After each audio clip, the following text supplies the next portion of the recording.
देखिए परसेंटेज में वैसे तो मतलब ट्रिक का कोई मतलब नहीं है, लेकिन कुछ फार्मूले हैं, तो बेहतर है वो फार्मूले याद कर लीजिए और जब क्वेश्चन आए तो वही अप्लाई कर दीजिए। भाई प्रोसीजर अप्लाई करें मान लिया तो दिक्कत होगी। एक आता है स्केलिंग फैक्टर, है कुछ नहीं, स्केलिंग फैक्टर मतलब ये डायरेक्ट लगाने का तरीका है। स्केलिंग फैक्टर कहो चाहे उसको मल्टीप्लाइंग फैक्टर कह दूं, ठीक है। जैसे मान लीजिए किसी भी व्यक्ति की इनकम ₹100 है और अगले की +R% ज्यादा है और आपसे कहा अगले की इनकम बताओ, तो सिंपल सी बात है x तो उसकी होगी और +R% ऑफ x होगी, यानी x +R% का मतलब अपॉन 100, ऑफ का मतलब इनटू x कॉमन ले लो तो 1 + R/100, यानी कि अगर हम केवल इस वाले पार्ट से मल्टीप्लाई कर दें तो अगले की इनकम निकल आएगी। अब ये प्रोसीजर अप्लाई नहीं करना पड़ेगा हमको, ठीक है। जैसे मान ले एग्जाम्पल के तौर पर हमने कहा कि भाई किसी की इनकम कुछ भी है 100 की मान के चलेंगे और अगले की इनकम जो है उससे 20% ज्यादा है या 30% ज्यादा है, तो मान लेते हैं कि कोई एक एग्जाम्पल ले लिया जाए। मान लेते हैं कोई ए है, उसकी इनकम 100 रुपये है, ठीक है, और बी की इनकम उससे +25% है। बी की इनकम, तो बी की इनकम कितनी होगी, तो हमने क्या कहा कि जो ए की इनकम है उसमें या तो इसको कैलकुलेट कर लो 1 + 25/100, 1.25 है ये, यानी कि हम 100 इंटू 1.25 से मल्टीप्लाई कर दें, नहीं मान लो, ठीक। वो अलग की बात है, हम इसको काट सकते हैं, बात की बात है, ठीक है। या आप ऐसे सॉल्व कर लो, 4 100 1 प्लस कितना आएगा 5/4, 5/4 5 कितना आएगा 25, 125 रुपए का हो जाएगा, हो गया काम खत्म। टफ नहीं है, ठीक है। अब मान लेते हैं कि किसी की इनकम 100 रुपये है की और बी की इससे -R% है, कम है, तो आप यहां माइनस लगा दो, तो आपकी जो बी की इनकम R% कम है तो बी की निकालनी है तो उसकी 100 थी, इसकी 1 - R/100 हो जाएगी, ठीक है। तो डायरेक्ट आप इसी को हम स्केलिंग फैक्टर कहते हैं या मल्टीप्लाइंग फैक्टर कहते हैं, ठीक है। अब कुछ टाइप के क्वेश्चंस पूछे जाते हैं, उन्हें हम फार्मूला याद कर लेंगे तो जल्दी अप्लाई कर लेंगे, मतलब आपको यहाँ पर लर्निंग ज्यादा करनी है।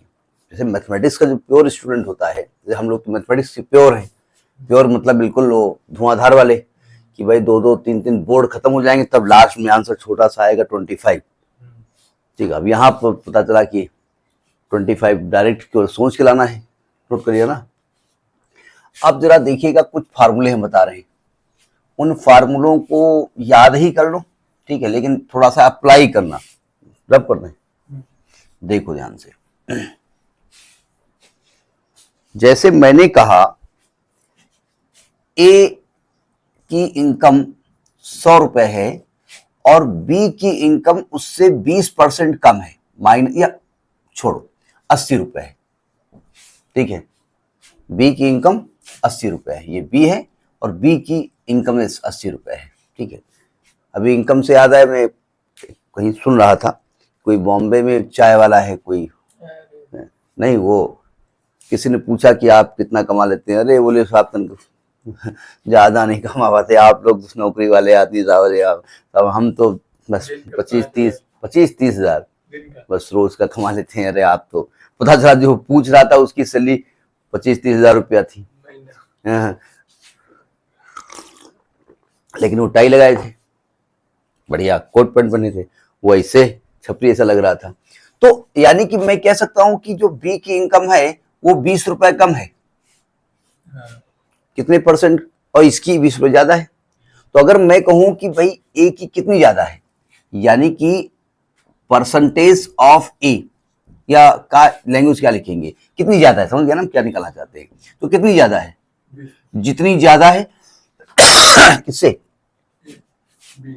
ए percentage of A than B, यानी कंपेयर किससे हम कर रहे हैं, बी से कर रहे हैं। बेस हमारा क्या है बी से कर रहे हैं। भाई अपनी इनकम देख करके आप कैसे समझेंगे ज्यादा है, जब सामने वाले की इनकम कम होगी तभी तो आप चौड़े हो गए तुम्हारे जैसे हम समझे। देखो मेरे पास 100 रुपया है, अगले ने 100 की घंटी निकाल ली, बोले मेरे पास तो ये इतनी ही है केवल।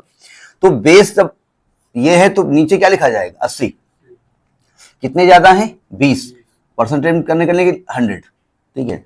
तो 2 ये कट गया, 2 चौको 8 हो गया, और 4 दूनी 8, 4 पंचे 20, यानी कितने परसेंट ज्यादा है 25%। गड़बड़ आ गया क्या है? कहे 20% क्यों आना चाहिए? तभी तो हम जानबूझ बता रहे हैं 20% क्यों आएगा। अगर आप 20%, इसकी 25% ज्यादा है, इनके कंपैरिजन में इसकी कितनी परसेंट ज्यादा है? आप सुनो ध्यान से, अगर इनकी इनकम 100 होती, ऐसे समझिएगा, अब आप 25 बता रहे हो, इसे गलत बता रहे हो ना, बी से तुलना कर रहे हो ना, तो 25% ज्यादा होगी, इनकी ज्यादा होगी, इनकी इसका निकालो 25%। भाई यही यहां समझना है ना, देखने से हमको भी लगता है 20% ज्यादा होगा, किससे ज्यादा है?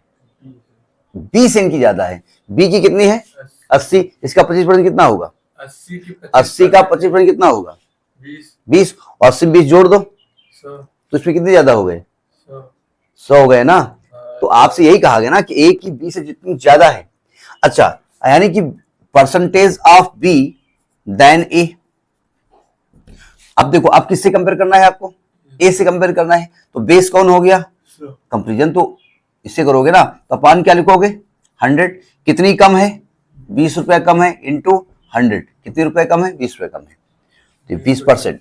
यानी कि ए की सैलरी, ए का सैलरी ना, बड़ा खराब लग रहा है, ए की इनकम बी की से 25% ज्यादा है और बी की इससे 20% कम है। लैंग्वेज समझ नहीं आई? तो अब हर जगह ये प्रोसीजर अप्लाई तो दिक्कत होगी हमको, ठीक है। टफ नहीं है, डायरेक्ट हम कर लेंगे, कोई दिक्कत वाली बात नहीं है। लेकिन उन्होंने कहा इसकी इतनी ज्यादा तो उसकी कितनी कम होगी, वैल्यू दी नहीं उन्होंने। तो ऐसे क्वेश्चन को फार्मूले में कैसे अप्लाई करेंगे वो हम ट्रिक बता रहे हैं। ट्रिक ना कहिए उसको, फार्मूले कहिए, ठीक है। जैसे मान लीजिए टाइप 1 में बताने जा रहा हूँ, इस प्रकार के क्वेश्चन कैसे आएंगे। जैसे मान लीजिए ये आ गया, नेचुरल लैंग्वेज बुक में लिखी हुई है, इन्होंने कहा A's income is X% more than B. A's income is X% more than B. A की इनकम, अभी ए की इनकम कितने परसेंट ज्यादा थी? 25%। तो बीज इनकम, तो percentage of B's income less than A होगी। तो अगर आपको निकाला हो percentage of B's income less than A, less than A कितनी होगी?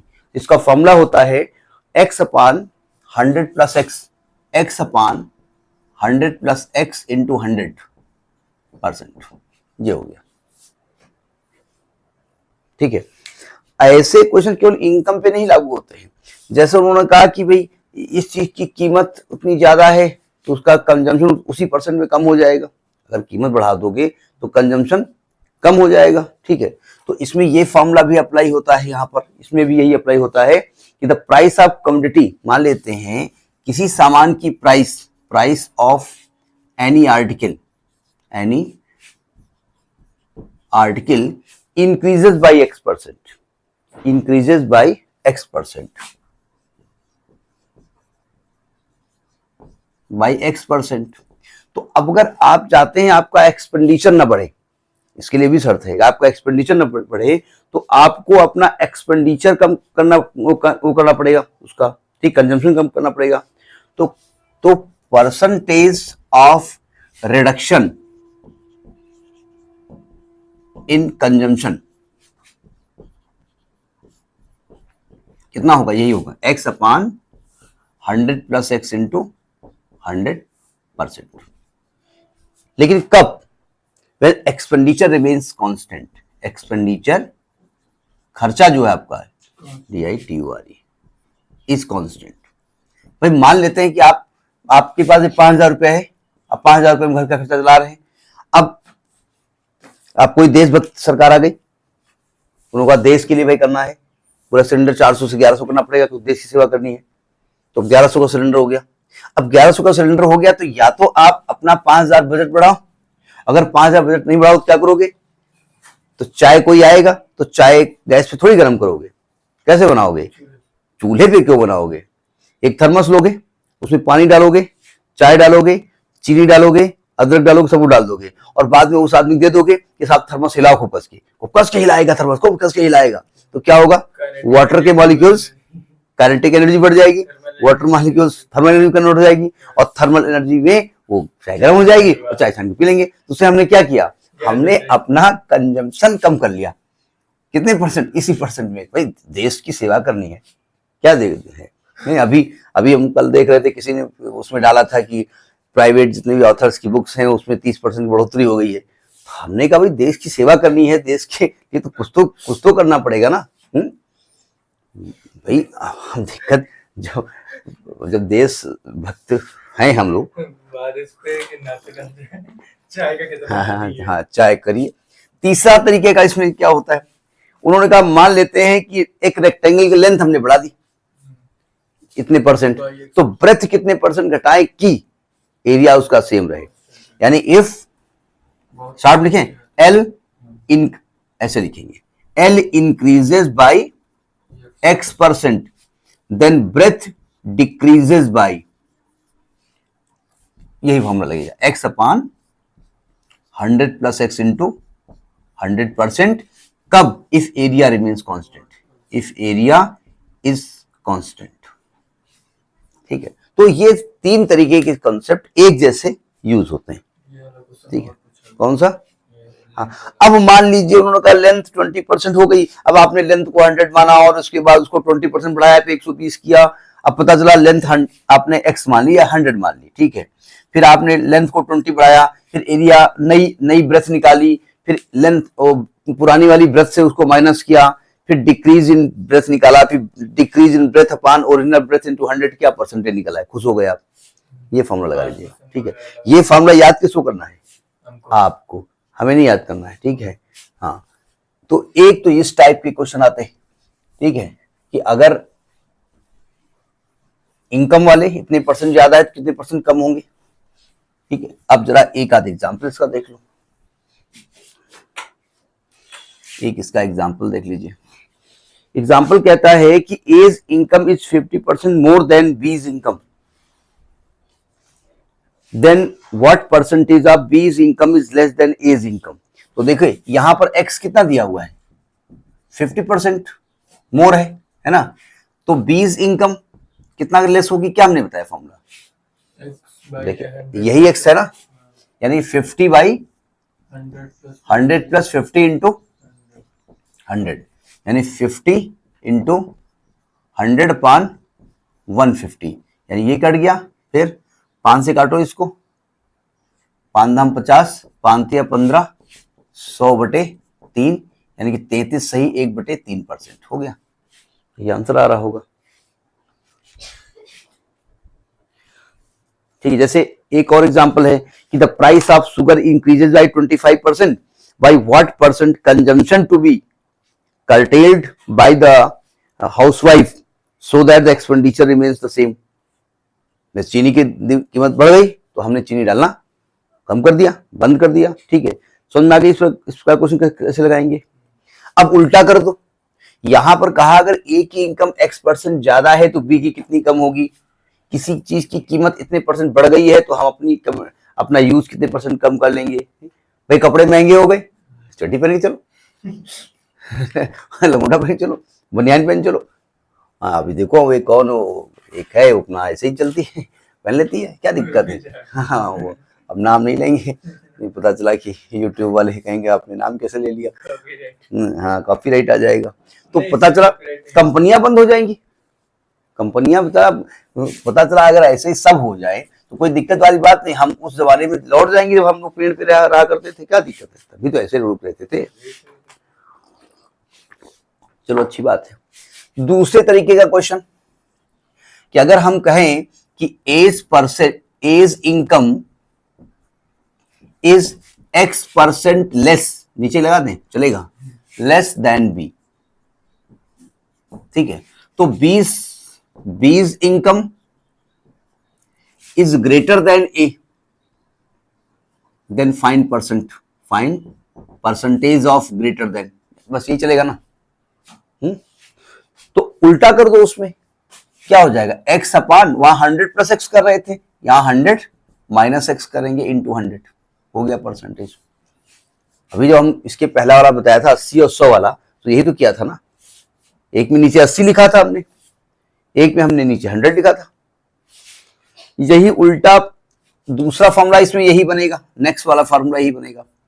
अगर किसी चीज की जो प्राइस डिक्रीज हो जाएगी, if price of any item, वो वाली आइटम नहीं है, इज डिक्रीज्ड बाई x%। भाई अब मार्केट हम लोग जाते हैं तो पहले रेट पूछेंगे, तो रही क्या भाव, 80 रुपए किलो। नहीं बेकार है, बहुत छोटी है, इसको तो रही होती है। ये क्या भाव है, कैन 20 रुपए किलो, 1.5 किलो दे दो। तो हमने क्या देखा, उसकी कीमत डाउन हो गई, तो हमारा कंजम्पशन बढ़ गया। भिंडी हम 250 ग्राम लेकर के आए, घर में 250 ग्राम क्या होगा, लेकिन 100 रुपए किलो है, 250 ग्राम लेके आए। जब 20 रुपए किलो होगी तो 1.5 किलो लेके आएंगे। तो कहते हैं कि अगर हम कंजम्पशन इंक्रीज करें तो इंक्रीज परसेंट इन कंजम्पशन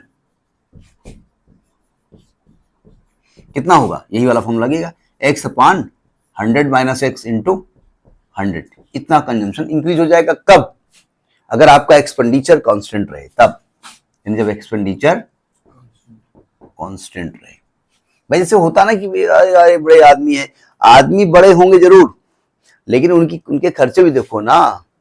वो लैम्बोर्गिनी कौन सी गाड़ी है, हाँ उससे चलेंगे, कितने की गाड़ी आती है, 3 से 4 करोड़ की आती है। अब हमसे कोई कहे चूती आदमी हो, अरे उतने में से कम 100-200 तो आल्टो केटे ना जाएगी।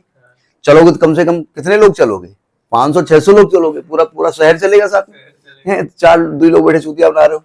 तो ये इस प्रकार से इसमें करेंगे। इसी प्रकार से अगर किसी भी रेक्टेंगल की साइड डिक्रीज हो गई, अगर मान लिया रेक्टेंगल की साइड डिक्रीज हो गई, x% लेंथ डिक्रीज हो गई, ठीक है, तो ब्रेथ कितनी इंक्रीज करेंगे कि आपका एरिया सेम रहे, तो यही फॉर्मूला वहां अप्लाई करेंगे। समझ में आ गई बात।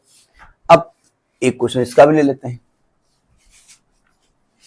ये बहुत चीजें याद करने वाली है, अगर आप प्रोसीजर से अप्लाई करोगे ना तो प्रोसीजर में भी दिक्कत आती है। जैसे मान लीजिए एग्जाम्पल लेते हैं,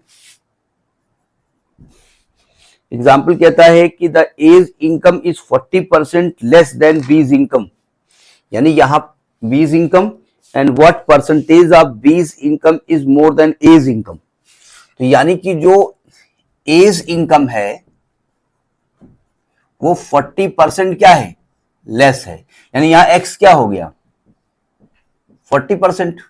और आपसे कह क्या रहा है कि परसेंटेज ऑफ बीज इनकम मोर, ये पूछ रहा है। ये मतलब ऊपर जा रहा तो मोर, नीचे जा रहा तो लेस। तो क्या फॉर्मूला हमने बताया, x upon 100 minus x into 100। ये याद रखिएगा फॉर्मूला, ये ध्यान रखिएगा।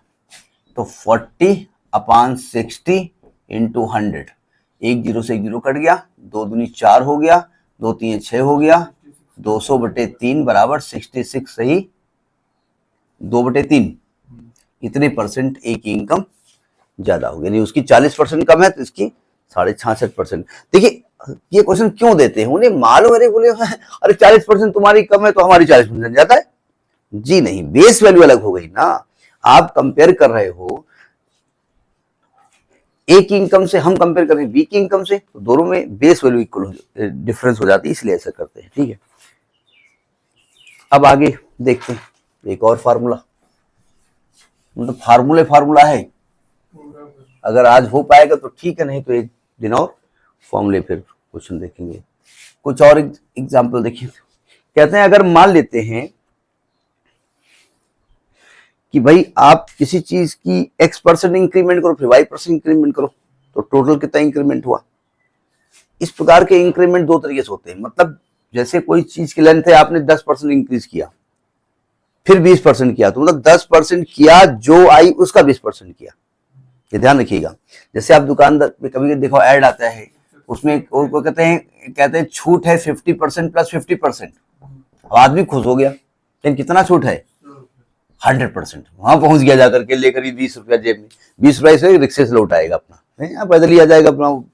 वो गन्ने का जूस 10 रुपये गाएगा, 5 रुपये मिर्चा ले आएगा, 5 रुपये एक नींबू ले आएगा घर में। अब वहां गया, उसने शर्ट मांगी, कहन कितना, कहन 2000 रुपये दे दो, कहना है 100% छूट नहीं है, उसकी कीमत जो रही होगी उसमें 50% की छूट दी होगी, फिर जो बची कीमत उसमें 50% की छूट होती है। यानी अगर 2000 रुपए की कीमत उसकी प्रिंटेड है तो पहले उसमें 50% की छूट दी, यानी कि 1000 रुपए की छूट दी तो कीमत कितनी हो गई 1000। अब इसमें 550% छूट देगा तो आपकी कीमत कितनी हो जाएगी 500 रुपए। मैंने 2000 उनकी रहता, जो जैसे हमारे भतीजे ने कहा मौसा ये शर्ट कितने की होगी, हमका 500 रुपए की, 5300 की। हमका जूतिया 5300 में 10 शर्टें लो, 10 दिन बदल बदल पहनो, और अगर आप 4 बार रेलवे स्टेशन चले जाओ तो 100 रुपए की शर्ट मिल जाएगी, 53 शर्टें आएंगी, 53 शर्टें आएंगी और 53 दिन पहनोगे नई शर्ट। तो जरा समझिएगा, एक है कि अगर बोथ x% एंड y% भी इंक्रीजेस, अगर मान लेते हैं x% and y% is the increment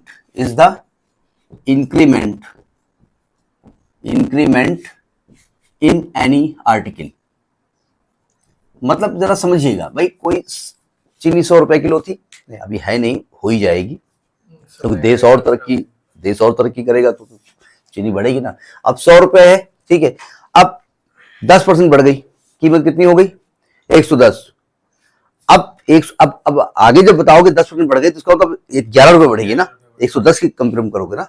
तो टोटल इंक्रीज जो होता है, टोटल इंक्रीज जब ऐसा होता है कि एक दो बार इंक्रीज हुआ तो टोटल इंक्रीज होता है आपका x plus Y plus X Y upon 100%। अब अगर आपने इसको प्रोसीजर लगाना शुरू किया तो पहले आप उसके 100, अगर 100 ही मान लो, फिर पहले उसको x% बढ़ाओ, फिर जो रेट आए उसका y% बढ़ाओ, फिर जो टोटल ऐड करो उठा करके, तो ये दिक्कत आ जाएगी। अब दूसरी चीज, अभी हम शर्ट की कीमत बता रहे थे कि 50% और 40% माइनस हुई है, ठीक है, तो कहते हैं मान लीजिए x% एंड y% डिक्रीज हुआ है, इफ x% एंड y%, यहां बोथ लिख दीजिएगा, बोथ। अब इंग्लिश ना समझिएगा कि इंग्लिश ग्रामर के हिसाब से सेंटेंस गलत है, समझ जाना। बोथ इज द डिक्रीमेंट, ये डिक्रीमेंट हो गया ऑफ इन एनी आर्टिकल, तो टोटल डिक्रीमेंट परसेंट कितना होगा, ये increase percent, total decrease percent कितना होगा। ऐसा करो, फॉर्मूला यही याद कर लो, जहां पर डिक्रीमेंट और माइनस कर दो तो कितना हो जाएगा, -x हो जाएगा, -y हो जाएगा, -x हो जाएगा, -y हो जाएगा, तो क्या हो जाएगा, प्लस हो जाएगा xy अपान 100%। अब जरा समझिएगा, अभी मैंने कहा कि भाई 2000 रुपए की शर्ट थी, एग्जाम्पल यही लिया था ना।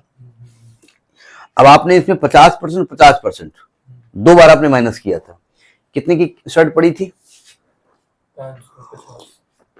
550 रुपए की, 500 पड़ी थी, रख के देख लो, 50% कम कर रहे हो ना, तो -50 -50 इंटू 50 अपान 100%, कितने परसेंट डिक्रीज हुआ, हाँ यहाँ प्लस है, तो देखो ये जीरो गया, ये जीरो गया, ये -100 प्लस 25 माइनस 75%। जरा 2000 का निकालो 75%, 2000 इंटू 75/100, 75 दूनी 150, 1500, कितना कम हुआ था शर्ट में, इसमें 1500 कम हुआ था ना, फॉर्मूला सही लग रहा है ना ये। तो ये इस प्रकार से अगर दो डिक्रीमेंट हो, अब मान लिया एक इंक्रीमेंट और एक डिक्रीमेंट हो, तब क्या होगा। कभी कभी देखिए ऐसा होता ना, अब ये कब लागू होता है, उन्होंने कहा देखो भाई ऐसा ही सामान है 100 रुपए की, पहले तो 18% जीएसटी लगेगी, जैसे बुक में भी जीएसटी लगती है। स्वास्थ्य सुरक्षा और शिक्षा ये जिम्मेदारी गवर्नमेंट की होती है, अमेरिका में शिक्षा गवर्नमेंट की जिम्मेदारी होती है, आपको अपने लड़के नहीं कि नहीं पढ़ाएंगे, प्राइवेट पढ़ो जाकर अलग बात, जिम्मेदारी है। अब कह नहीं वो जीएसटी पड़ेगी, 18% एजुकेशन जीएसटी है, जो पैसा लेते हैं लोग जो ऑनलाइन पढ़ाते हैं, ऑनलाइन पोर्टल पे जो रजिस्टर्ड कोचिंग्स हैं, उन्हें 18% जीएसटी देनी पड़ेगी, ठीक। जब कफन में देनी पड़ेगी तो शिक्षा क्या है। अब मान लिया कोई चीज x% इंक्रीज हो और y% डिक्रीज हो। अब क्वेश्चन कैसे आया, आपने 100 रुपए की चीज ली, उन्होंने कहा पहले तो इसमें जीएसटी लगेगी 18%, कितने रुपए की हो गई 118। अब बोले जो टोटल हुई ना उसमें से 10% छूट दे देंगे, 118 में 10%। तो पहले इंक्रीज किया फिर डिक्रीज किया, नहीं उन्होंने कहा भाई ये इंक्रीज हो गई और आप टीचर हैं और गवर्नमेंट के उसमें इसमें ये नियम होता है, उसमें तो 10% आपको छूट मिल जाएगी। तो पहले पता चला कि इंक्रीज किया फिर उसमें 10%। तो इसमें कैसे होता है, तो तीसरा मेथड ये होता है कि इफ इंक्रीज परसेंटेज x है एंड डिक्रीज परसेंटेज y है, देन टोटल इंक्रीज होगा डिक्रीज होगा, पहले इंक्रीज हुआ फिर डिक्रीज हुआ, तो total decrease percentage, total increase और डिक्रीज। अब ये हम दोनों बता रहे हैं, देखो फॉर्मूला ये लगा दो, इंक्रीज को प्लस कर दो, डिक्रीज को माइनस कर दो। देखिए अगर मैं इंक्रीज को x कर रहा हूं प्लस, तो x प्लस हो गया, y माइनस हो गया, यहां x प्लस करोगे y माइनस करोगे तो माइनस XY आ जाएगा ना अपॉन 100%। अब देखो अब ये डिक्रीज हुआ कि इंक्रीज हुआ, इसका साइन देख लो, जब इसको कैलकुलेट करोगे अगर ये प्लस में आएगा तो नेट इंक्रीज हुआ है, अगर माइनस में आएगा तो नेट डिक्रीज हुआ है। नोट करिए,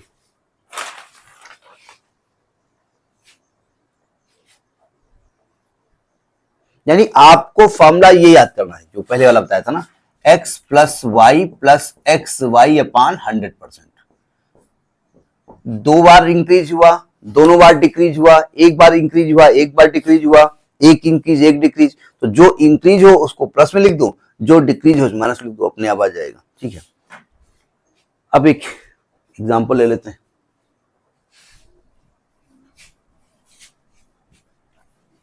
ये फार्मूले याद करने से क्या होता है, ये जो समय बचता है, ऐसा नहीं कि वो उससे आंसर नहीं आ जाएगा, मेन तो यहां टाइम है ना। जैसे मान लीजिए एक एग्जांपल लेते हैं, ये कह रहे हैं shopkeeper first increases his commodities by 25%, then by 20%, then find out the total percentage increase in the commodity. अब लग तो रहा कि पहले 25% इंक्रीज किया फिर 20% इंक्रीज किया तो टोटल 45% हो गया, जी नहीं, पहले 20% इंक्रीज किया और बाद में जो कीमत हुई उसका इंक्रीज किया 25%। ठीक है, तो यानी कि पहला x परसेंटेज जो है वो कितने परसेंट है, 25%, और जो y परसेंटेज है वो आपका 20% है। तो टोटल इंक्रीज परसेंटेज, ये मैं साइन इंक्रीज के लगा रहा हूं, तो क्या फॉर्मूला हमने बताया, x plus Y plus X Y upon 100%। अब अगर आपने 100 मान के लगाने की कोशिश की तो लगा लो, समय कितना लगेगा, तो ये हो गया 25, ये हो गया 20 प्लस 25 इंटू 20 अपॉन 100 परसेंटेज। 25 चौको 100, 4 पंचे 20, 25 10 20 45 5 50, यानी उसने 50% उसकी इंक्रीमेंट किया। ठीक है, बोले साहब इतना परसेंटेज है, फिर एक कोई और बताया उन्होंने, ये सेस लगेगा इसमें, 20% हो गया। जैसे हम लोगों के इनकम टैक्स में एजुकेशन सेस होता है, यानी अगर आपको नेट इनकम टैक्स 100 रुपए देना है तो पता 5% सेस, तो 5 रुपए आपका सेस दिया जाएगा। सेस मतलब वो रुपया एजुकेशन के नाम दिया जाएगा। ठीक है, वो हम देंगे एजुकेशन के लिए, इसके बावजूद किताबें बड़ी, हम जीएसटी लेंगे अलग से, जो पढ़ा रहे हैं टीचर 18% सबसे मैक्सिमम जो जीएसटी हो सकती है। ठीक है, जैसे मान लीजिए एक और एग्जांपल ले लेते हैं, दोनों इंक्रीज वाले समझ में आ गए। ठीक है, दूसरा एग्जांपल ये है, एक इंक्रीज डिक्रीज दोनों बता दें, ये लेते हैं, लिखा है the sale of fans decrease by 40% when price is increase by 20%। मतलब प्राइस बढ़ाया तो सेल कम हो गई, सिंपल सी बात है भाई। आदमी गया भैया कितने का है, 1000 रुपया का है, अब पता चला हीटर गया कि वो बढ़ गई इसकी कीमत, अरे बोरा और डिक्लेयर जो काम बता रहे हो। तो यानी ये पहले क्या करें, सेल फैन डिक्रीज बाय 40%, यानी कि जो आपका डिक्रीज परसेंटेज है वो x मान लेते हैं, वो कितना है 40%, और सेल इसकी डिक्रीज हो गई, प्राइस उसकी इंक्रीज हो गई, मतलब जो इंक्रीज परसेंटेज है जिसको हम y मान रहे हैं वो 20%, यानी जब 20% प्राइस बढ़ी तो उसका मतलब कॉन्सेप्ट वही लगता है, लेकिन शर्त क्या है, जब आदमी अपना एक्सपेंडिचर बैलेंस रखे तो ठीक है, बस बढ़ गई तो बढ़ गई, लाओ 2 किलो, लाओ 2 फैन लगाएंगे जाकर के, बाथरूम में भी एक लगाएंगे जाकर के, लेट्रिन जाएंगे तो उसमें भी एक लगाएंगे जाकर के, हमारे रिलेटिव है तो लेट्रिनों पंखा लगा है, हुआ हम गए दिल्ली, होगा यहाँ बोले एक्चुअली में समय मिलता नहीं तो पेपर हम वहीं पढ़ते हैं बैठ करके, तो फिर गर्मी लगती है, हमको तो एसी लगाओ इसमें क्या मतलब है। खैर, तो कहते हैं कि what will be the effect in income, income में इफेक्ट कितनी होगी, तो यानी कि नेट इंक्रीज परसेंट निकाल ले, नेट इंक्रीज या डिक्रीज, इंक्रीज या डिक्रीज निकाले, हमको तो मालूम नहीं, तो जो इंक्रीज है वो plus minus X Y upon 100।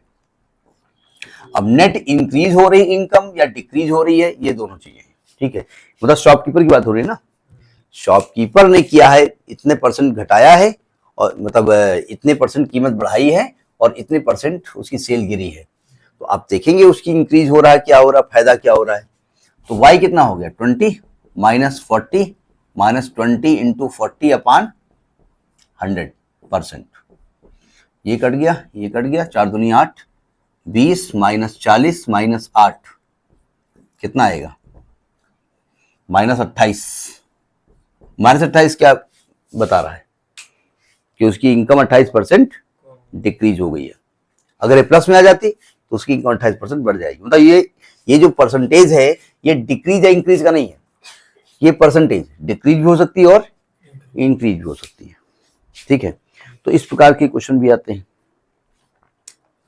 कभी कभी आता है कि जितने परसेंट कोई चीज बढ़ी है और उतने ही परसेंट उसको घटा दो, नहीं समझे, जितने परसेंट बढ़ी है और उतने ही परसेंट, मतलब कीमत x% बढ़ी तो कंजम्पशन x% बढ़ गया, ठीक है, ये कीमत x% बढ़ी तो किसी और की वजह से कोई चीज कम हो गई है, तो जैसे एक आता है if x% decrease and later x% increase, उल्टा मैं बोल गया, बोल वही मैं रहा हूं, यानी x% increase then x% decrease. अब जरा अजीब आपको लग रहा होगा कि भैया x% कोई चीज बढ़ी है देन x% घटी है, तो नेट घटी या बढ़ी जीरो नहीं हो गया, नहीं, सुनो ध्यान से, 100 रुपए किसी की कीमत थी, पहले 10% बढ़ी है यानी कितनी हो गई है 110, फिर 10% घटी है तो 11 घटी है ना, अब कितनी हो गई 99, नहीं समझे, क्यों क्वेश्चन इंपॉर्टेंट है, उसे मालूम है, वो कहेंगे किसी चीज की कीमत पहले 10% बढ़ी फिर 10% घटी, नेट स्टूडेंट लिखेगा जीरो, तो वहां ऑप्शन होगा जीरो। मान लेते किसी कीमत 100 रुपए है, पहले 10% घट गई, अब कीमत कितनी हो गई 90, अब 10% बढ़ गई, अब कीमत कितनी हो गई 99, तो नेट तो घट गई ना, तो ये समझ में आई बात, ऐसे लिखा जाएगा। तो फॉर्मूला कौन सा लगेगा, फॉर्मूला समझ लो ऐसे, देखिए x plus Y plus X Y upon 100 है, मान लो इसी में रख दो आप, तो x हो गया x, y हो गया x माइनस एक्स और plus x into minus x upon 100%, तो x minus x square upon 100%। अब चूंकि एक्स स्क्वायर डिक्रीज या इंक्रीज होता है तो साइन नहीं लेंगे हम, तो एक्स स्क्वायर बाई 100 लिखेंगे, तो कितना आएगा ये एक्स स्क्वायर बाई 100। तो अगर पहले उसकी, सुनो ध्यान से, अब ये भी लफड़ा, पहले उसकी डिक्रीज हुई है फिर इंक्रीज हुई है, पहले डिक्रीज हुई है फिर इंक्रीज हुई है, तो नेट में क्या होगा डिक्रीज होगी, पहले डिक्रीज हुई है, अगर पहले इंक्रीज हुई है फिर डिक्रीज हुई है तो नेट में आएगा वो इंक्रीज आएगा, जो पहले होगा वही लिखा होगा, ध्यान रखिएगा। कैसे भाई 100 रुपए थी, पहले आपने इंक्रीज कर दिया 10%, कितना कर दिया, पहले आपने इंक्रीज कर दिया, फिर आपने 10% डिक्रीज कर दिया, नहीं डिक्रीज ही होगी, डिक्रीज हो रही है, सॉरी, तो अगर x% डिक्रीज हुई है, लेटर x% इंक्रीज हुई है, तो डिक्रीज प्राइस जो हो जाएगी वो x² बाई 100 हो जाएगी। जैसे एक एग्जांपल लेते हैं, ये फॉर्मूले याद रखिएगा, हमसे कल पूछोगे, हमें याद हो ना हो तो ना हो। जैसे उन्होंने कहा कि the price of a TV is first increase by 40%, then decrease by 40% on the increase price, on the, वो कहे चाहे ना कहे, वो इंक्रीज प्राइस पे ही डिक्रीज होता है। Then what percent price of TV will be increase और डिक्रीज, इंक्रीज होगी या डिक्रीज होगी। तो क्या हमने बताया, हमने कहा था डिक्रीज परसेंटेज यहां पर निकलेगा एक्स स्क्वायर बाई 100, यानी 40 इंटू 40 अपॉन 100, यानी कि 16% डिक्रीज हुई। ठीक है, तो इस प्रकार क्वेश्चन लीजिएगा। नेक्स्ट एक दिन और क्लास लेंगे, उसमें एक चीज और बता देंगे। ठीक है।